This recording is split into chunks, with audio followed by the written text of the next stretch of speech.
തൃശ്ശൂരിലെ ATM കവർച്ചാ സംഘം തമിഴ്നാട്ടിൽ പിടിയിലായതിന്റെ ഏറ്റവും പുതിയ വിവരങ്ങളാണ് ഇപ്പോൾ വരുന്നത്. നാമക്കലിൽ നിന്ന് ഈ സംഘത്തെ തമിഴ്നാട് ഏറ്റുമുട്ടലിൽ ആണ് തമിഴ്നാട് പോലീസ് പിടികൂടിയത്. കവർച്ചാ സംഘത്തിലെ ഒരാൾ കൊല്ലപ്പെട്ടു, ഒരു പോലീസ് ഉദ്യോഗസ്ഥന് കുത്തേൽക്കുകയും ചെയ്തു. ഈ കവർച്ചാ സംഘത്തിലുള്ള മറ്റു 2 പേർക്ക് കൂടി പരിക്കേറ്റിട്ടുണ്ട്. അതിൽ ഒരാളുടെ കാലിന് വെടിയേറ്റു എന്നാണ് ഇപ്പോൾ വരുന്ന വിവരം. ഈ പ്രതികളിൽ നിന്ന് തോക്ക് ഉൾപ്പെടെ ആയുധങ്ങൾ പിടിച്ചെടുത്തിട്ടുണ്ട്. കണ്ടെയ്നർ ലോറിയിൽ ഇവർ രക്ഷപ്പെടാൻ ശ്രമിക്കുകയായിരുന്നു.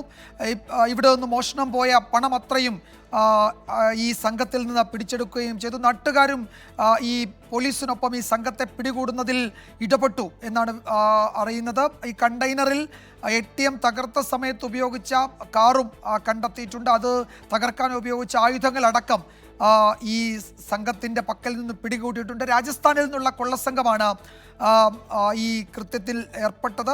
അവരുടെ ദൃശ്യങ്ങൾ, അവരുടെ യാത്രയുടെ ദൃശ്യങ്ങളൊക്കെ ഇപ്പോൾ പുറത്തു വരികയും ചെയ്തിട്ടുണ്ട്. സൂരജ് സജി തൃശ്ശൂരിൽ നിന്ന് തുടരുന്നുണ്ട്. സൂരജ്, ഈ പ്രതികൾക്ക് എന്തെങ്കിലും ഗ്രൗണ്ട് സപ്പോർട്ട് കിട്ടിയിട്ടുണ്ടോ എന്നത് വളരെ പ്രധാനപ്പെട്ടതാണല്ലോ.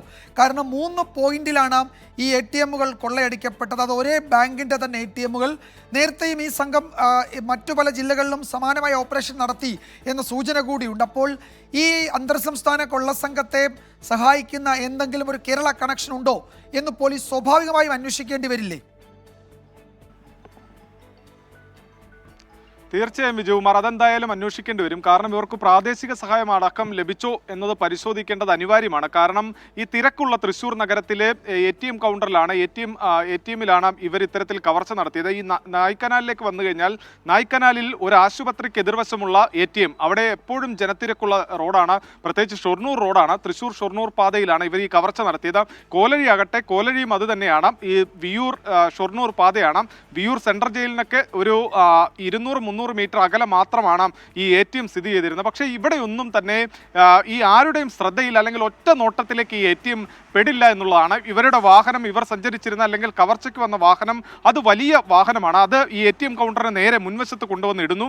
അതിനുശേഷം അവർ അവിടെ നിന്ന് ഇറങ്ങി ഈ ഷട്ടർ താത്തിയിട്ടതിന് ശേഷമാണ് ഈ കൗണ്ടർ ATM മെഷീൻ പൊളിക്കുന്നത്. പൊളിച്ചതിന് ശേഷം ആ പണം അടങ്ങിയ ഡ്രോയോട് കൂടി തന്നെ അത് അവിടെ നിന്ന് കൊണ്ടുപോവുകയായിരുന്നു എന്നുള്ളതാണ് പറയുന്നത്. 10 മിനിറ്റിൽ താഴെ മാത്രമാണ് ഇവർ ഇവിടെ ചിലവഴിച്ചത്. 3:01 ഈ നായ്ക്കനാലിലെ അവിടെ എത്തുന്നത്. അവർ 3:10 മുൻപ് തന്നെ അവിടെ നിന്ന് മടങ്ങുകയും ചെയ്തിട്ടുണ്ട് പോലീസിന് ലഭിച്ച വിവരപ്രകാരം. അങ്ങനെ 10 മിനിറ്റ് മാത്രം നീണ്ടുനിന്ന മോഷണം. പക്ഷേ അവരെങ്ങനെ ഈ 3 പോയിന്റുകൾ ഫിക്സ് ചെയ്തു എന്നതിലാണ് ഒരു സംശയം നിലനിൽക്കുന്നത്. അപ്പോൾ ഒന്നെങ്കിൽ ഇവർക്ക് പ്രാദേശിക സഹായം ലഭിച്ചിട്ടുണ്ടോ, അല്ലെങ്കിൽ നേരത്തെ ഇവരെത്തി ഈ 3 ഇടങ്ങളിലും ഈ പരിശോധന അല്ലെങ്കിൽ നിരീക്ഷണങ്ങൾ നടത്തിയതിനു ശേഷം നടത്തിയ മോഷണം എന്നുള്ളത് തന്നെയാണ് പോലീസിന്റെ വിലയിരുത്തൽ.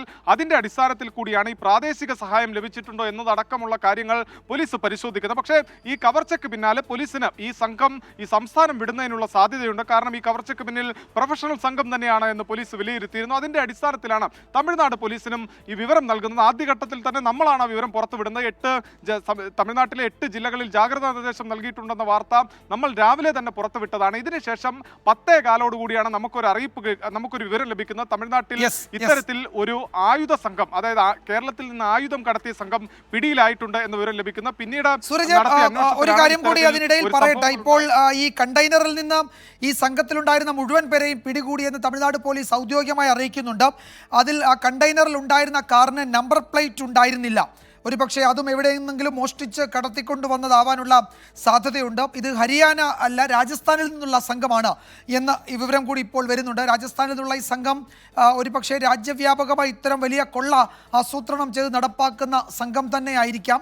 അവർക്ക് പ്രാദേശിക സഹായം കിട്ടിയിട്ടുണ്ടോ, അവർ സമാനമായ മോഷണം എവിടെയൊക്കെ നടത്തിയിട്ടുണ്ട് എന്നതൊക്കെ അങ്ങനെ ഒരു പക്ഷേ വിവിധ സംസ്ഥാനങ്ങൾ കേന്ദ്രീകരിച്ച് സമഗ്രമായ അന്വേഷണം നടത്തേണ്ട വിഷയങ്ങൾ തന്നെയാണ്. ഇപ്പോൾ കേരള പോലീസ് സംഘം നാമക്കലിലേക്ക് പോകുന്നുണ്ട്. ഈ പ്രതികളെ അവിടുന്ന് അറസ്റ്റ് രേഖപ്പെടുത്തി പിന്നീട് കേരളത്തിലേക്ക് കൊണ്ടുവരികയും ചെയ്യും. വിശദമായ അന്വേഷണം നടത്തേണ്ട ഒരു കേസായി ഇതിനോടകം അത് മാറിയിട്ടുണ്ട്. അതിൻ്റെ പുതിയ വിവരങ്ങൾ അതിലേക്കാണ് വിരൽ ചൂണ്ടുകയും ചെയ്യുന്നത്. സൂരജ് സജിയാണ് വിവരങ്ങൾ നൽകിയത്.